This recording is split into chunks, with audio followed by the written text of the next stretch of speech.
Hey guys, we continue our series of art lectures with our amazing mentor, Riot Games principal artist Phillip Zhang.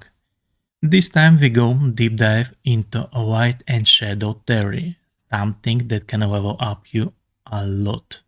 No matter is it 2D or 3D, it's very needed skill. These lectures are a small part of our mentorship program at ZugZug Studio. Don't hesitate to check it out. Links in the description. Now, let's start. All right, everyone, how's it going? Welcome to the second lecture. This is Value 101, Light and Shadow. Let's jump into it. Before we start, we're going to be looking at this sphere. I know, you have seen this sphere before, probably in middle school or even elementary school. I don't know. But let's go over the basics. So, on this ball, we have three areas. We have the light area, which is where, the ball is being lit by the light, and the shadow area, which is the part that's not directly being lit by the light.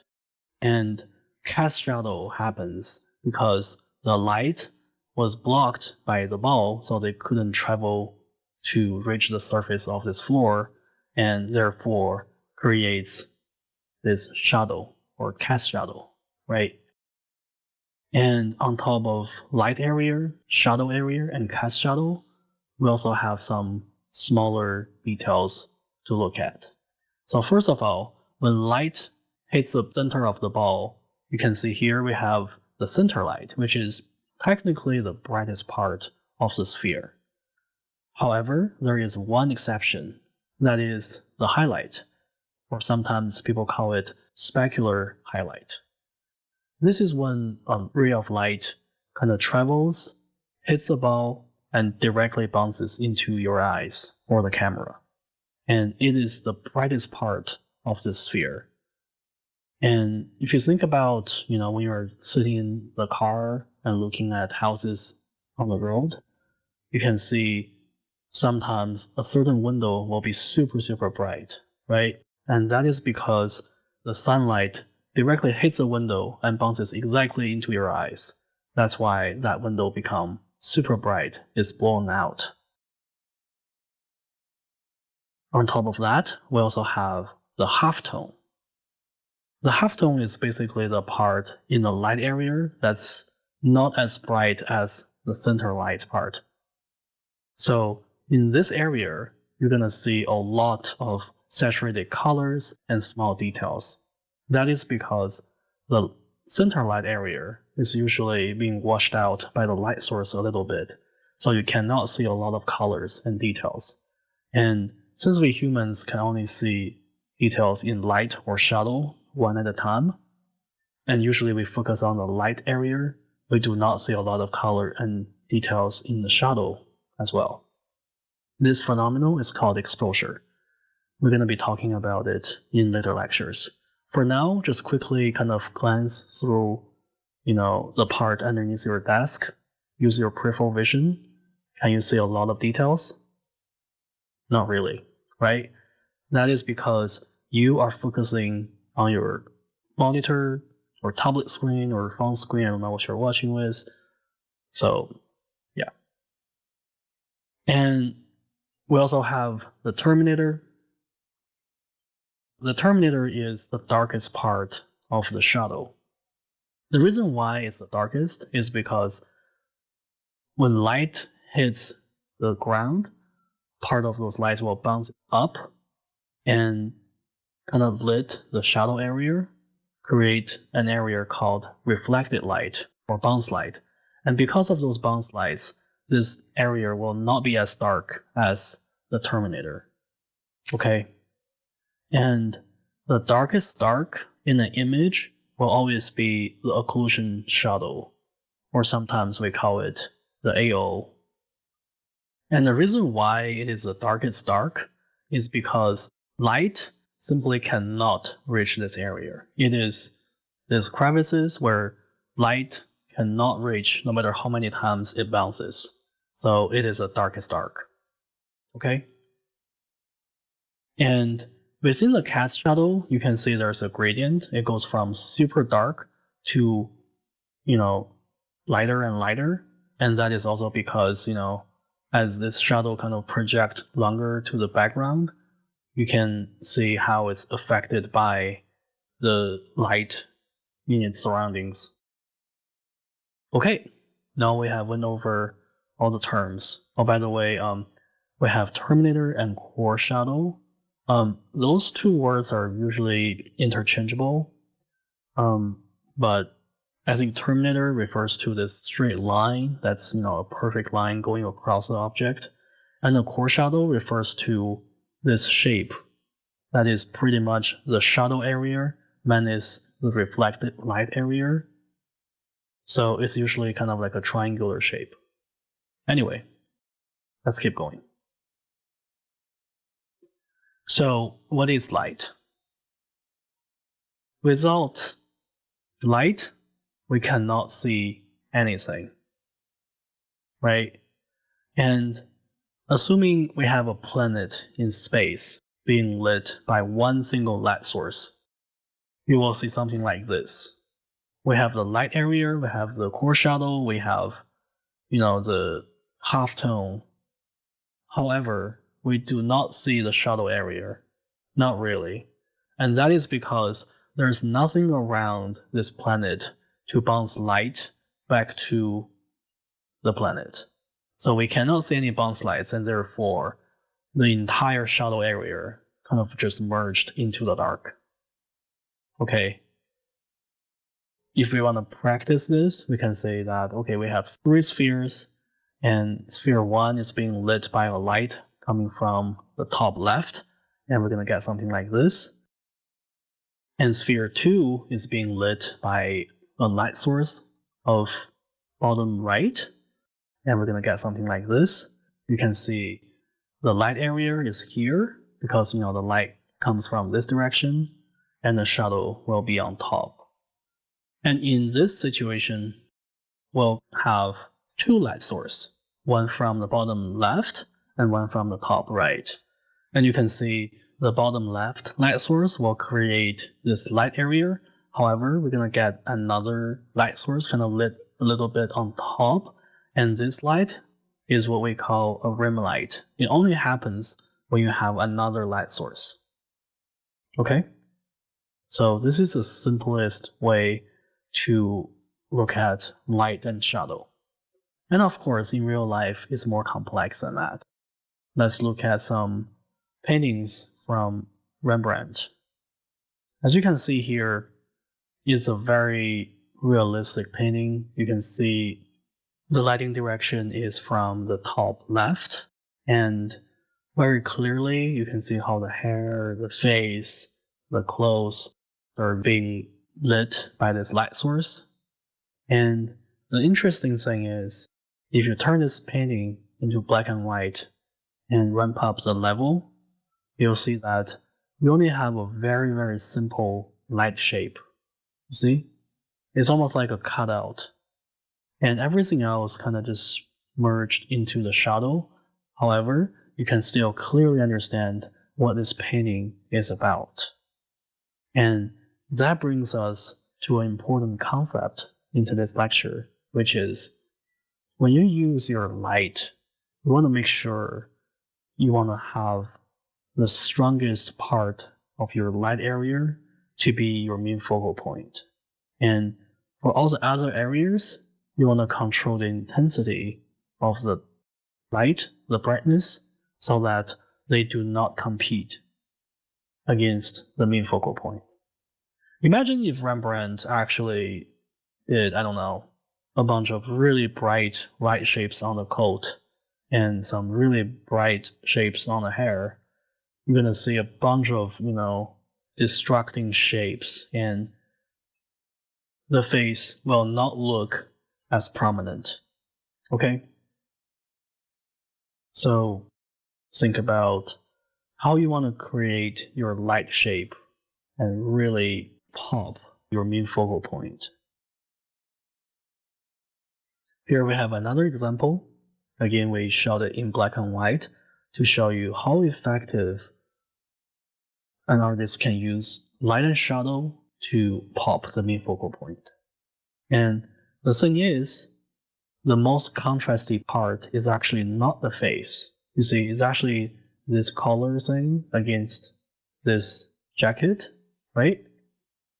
However, you still can see all those details are placed in the main focal point. So you will not kind of take this area as a focal point because your eyes will kind of come here for a second and realize there's nothing to look at, and then comes up and start to enjoy all the details here.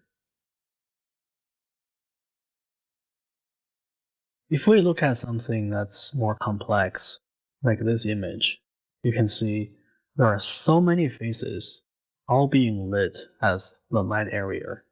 However, because the artist can really arrange their contrast and try to pop those two main figures, you will not have a hard time realize where the main focal point is, right?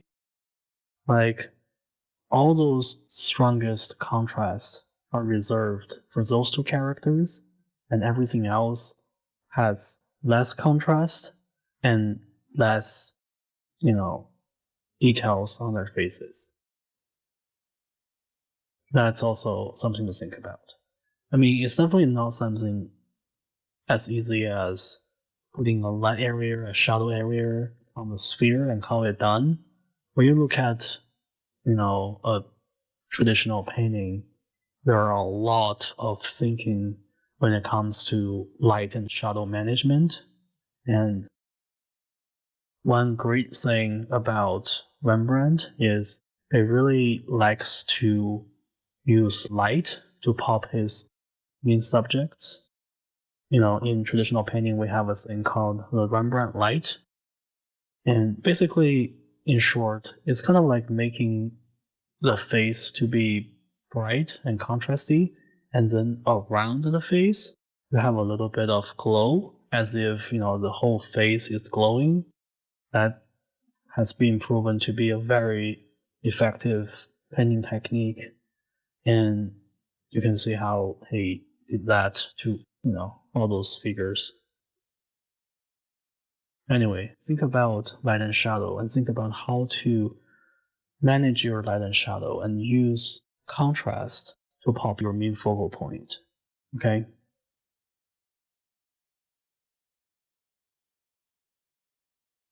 Back here, you can see all the details, all the contrast are being reserved for those two little areas. Right? Let's keep going. So another important idea to talk about is light rotation. Imagine whatever subject you draw is a 3D model, and you should be able to think about the lighting direction and how the light will be affecting the model like a 3D software. You want to be able to rotate the lighting in your head and create the light area, the shadow area, design their shapes based on the lighting direction. Okay. Over here, you can see even for something as abstract as clouds, they actually are also volumetric. You can see them as simple, like boxy shapes. And if you understand this and kind of paint them according to the light direction, you can make your clouds feel a lot more volumetric and believable. It's super rough. You see, like all the strokes are super rough. The artist probably spent 30 minutes or less painting this, but all the forms, all the shapes are there, and you can feel that the clouds, the mountain, they'll feel 3D. And that only happens when you understand how to use light and shadow shapes. Here are some of my own practices. You can see I just took the photo reference and try to redraw it using only two tones, the shadow tone and the light tone. That's a great way to kind of wrap your head around how to manage your shadow shapes and light shapes. Because obviously, you cannot just arbitrarily create some really rough looking light shapes and shadow shapes.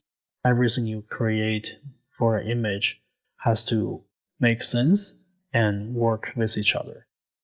So in lecture 1, we talked about shape language, right? Like there has to be a gesture, a flow for everything we put in our image. That's kind of the idea here. We have to think about the gesture of our shadow shapes and light shapes and how they're interacting with each other. And that is step 1 into creating a successful rendering.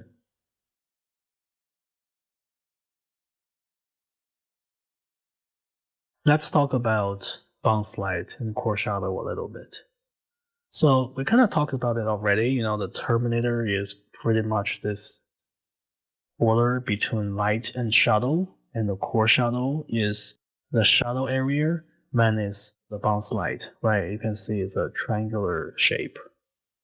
And the thing about bounce light is if you have a darker surrounding color, like this gray card right here, if the light hits a gray card and bounces up, you do not get a lot of bounce lights because, the light will comes here, pick up the gray, bounces up.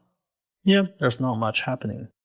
However, if you have a super bright white card, you can see when the light comes here, takes the white color, bounces up, you're gonna get a lot of bounce light.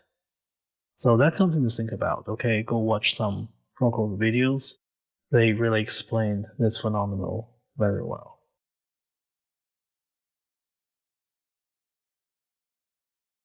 And of course, by the way, imagine if this card is green, when light comes down, takes the green color, bounces up, you're gonna get some green within your bounce light, right?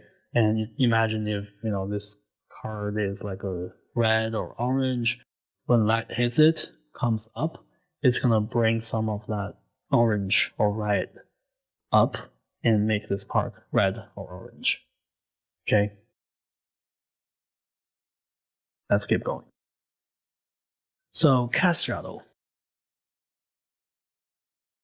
It is something that we can easily calculate because it's literally, the phenomenon that happens when an object blocks the light. So you can just draw like a line and kind of cut through the corners of the object and create the exact shape of the cast shadow, like this. However, one thing I do want to add is we as painters, we do not have to follow this rule 100%. We're not architects. We do not have to get the exact cast shadow shape correct because even if we make some mistakes, the bridge or the building will not collapse, right? So for us, it is more important to think about the gesture, the flow, kind of, the ideas from lecture 1 instead of trying to get the exact accurate shape. However, you cannot be too wrong. If the lighting direction comes from this angle, if you have the cast shadow being something like this, that will be bad. Okay, it has to be believable, but doesn't have to be 100% accurate. Another thing about this is if you take a look at this image, I think that is a perfect example of what I just said. This cast shadow of the boy's face against the wall is dark because the artist want to pop the face. All the other shadows, like this shadow right here, and the cast shadows from the tree canopy, they are almost like a light blue color, and that is an artistic choice. The artist did that to make the face and the dog pop more. Imagine if he did do a lot of dark shadows over here and over here. You're going to create a lot of unnecessary contrast on top and also here, and therefore kind of compromise, the importance of the face and the dog. And also another idea to talk about is when the object is close to the other object, you can see the edge of the cast shadow is very crisp here too. And this tree canopy is probably, 10 meters away at least from this wall. And that is why those cast shadow edges are somewhat blurry. Okay, so when you have an object casting a cast shadow directly to a face next to it, you're gonna get a somewhat more crisp cast shadow.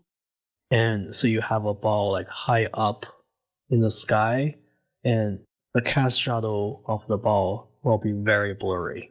Okay, it's depending on the distance.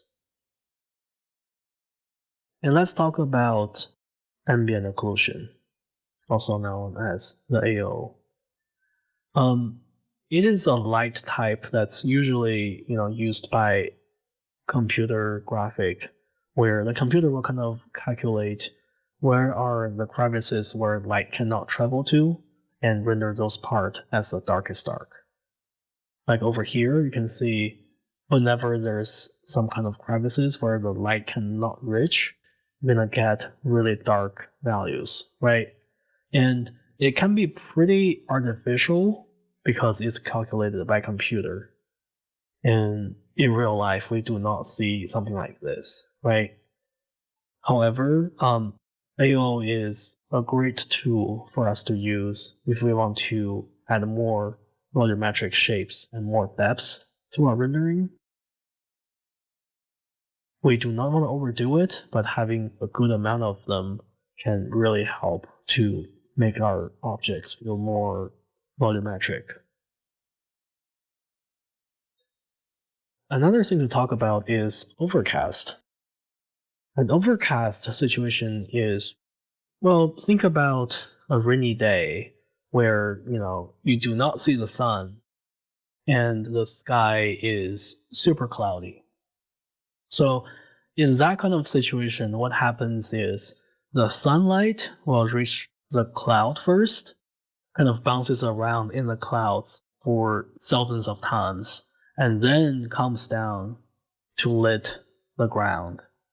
In which case, you kind of have like a huge light box on the sky, and therefore there are a million different light rays coming from every single direction. And as a result, you do not get a directional light.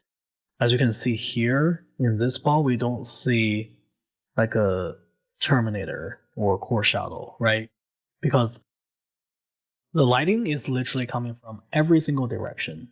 And because of that, we do not get a very clear light area, a shadow area, and a cast shadow. And instead, we get something that's very similar to this rendering, because all we have is an AO, an ambient occlusion shadow. That's it. So a lot of times in photography, photographers will kind of recreate this look because that will, render the figure better in like a softer way. As you can see here, we have like multiple light boxes surrounding the model so that you get really, really soft light. You don't have like a core shadow on her face per se. And in classical paintings, you can also see that some artists like to use this phenomenon to get very, very soft, very, very gentle shadows so that most of the details are being preserved in the light area. And that's what happens when you have like an overcast lighting. You don't have to think about strong light areas and shadow areas.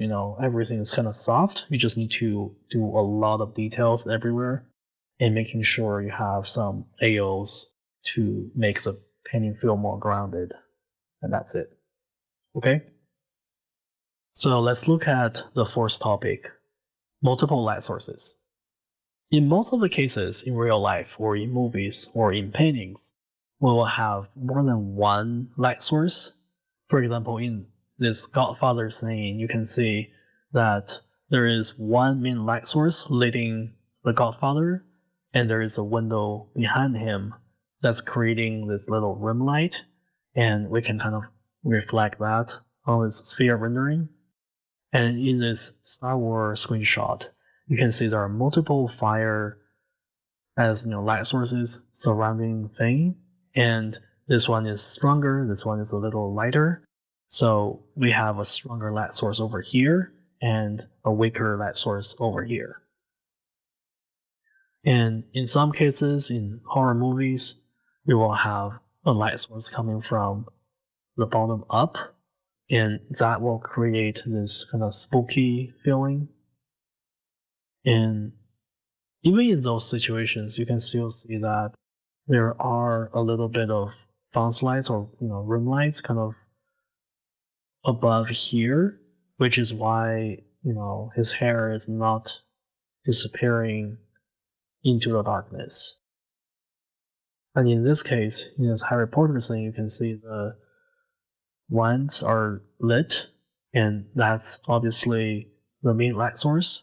And you can see how it's lighting all four characters. However, we do have another skylight or moonlight coming down from above, and that's creating this room light above. Okay, so we have to think about how our subject is being lit before we even start doing our rendering. Because without understanding how the light source works, it is pretty much impossible to get a good rendering.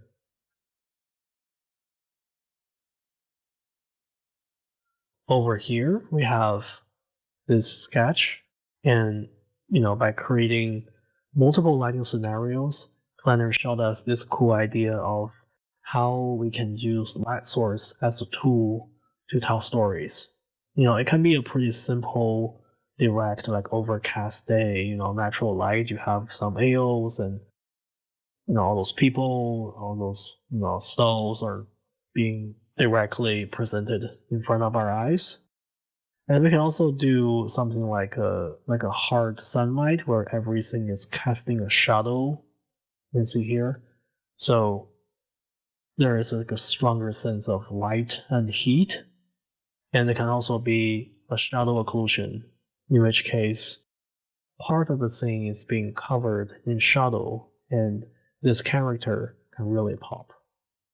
And we can also go foggy, which is also like an overcast, but because there are fog in the air and things become a little more blurrier and you cannot see as much lights and shadows. We can also rotate the hard sunlight, the lighting, so instead of coming from the top right, this time it's coming from the top left, and it's gonna get all those cast shadows going in this direction. And we can also kind of create a shadow occlusion like this so that we can frame the characters a little bit differently.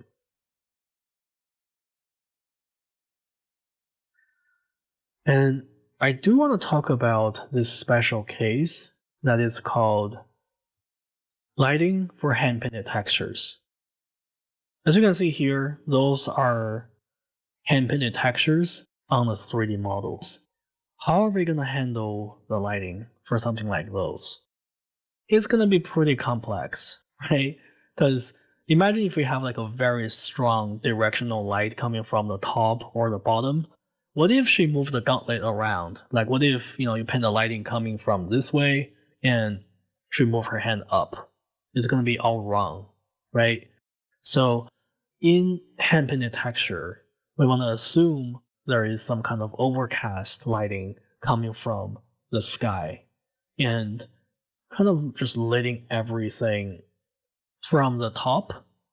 However, we do not have any clear directional light or any cast shadows, right? And that is because we want this object to be able to move around as a character does, different things. And we do not want to have a clear directional light because that can mess things up. That said, if you're working on a prop that's not going to be moved a lot, for example, say like a cooking pot, the pot will always be facing up. In that case, maybe you can, sneak in a little bit of cast shadows and stuff. It depends. Here we have like a simple demo of how to render something in 3D. You start from a grayscale, you quickly block in the light and shadow, and you start to add a little bit of material qualities, bring in some, highlights and darks. And from there, we can start to add details, adding some little shadows and stuff. And then, more highlights. And eventually, you're going to get something that's pretty clean. If you understand how light and shadow works, I promise you, something like this is pretty easy to do. Okay?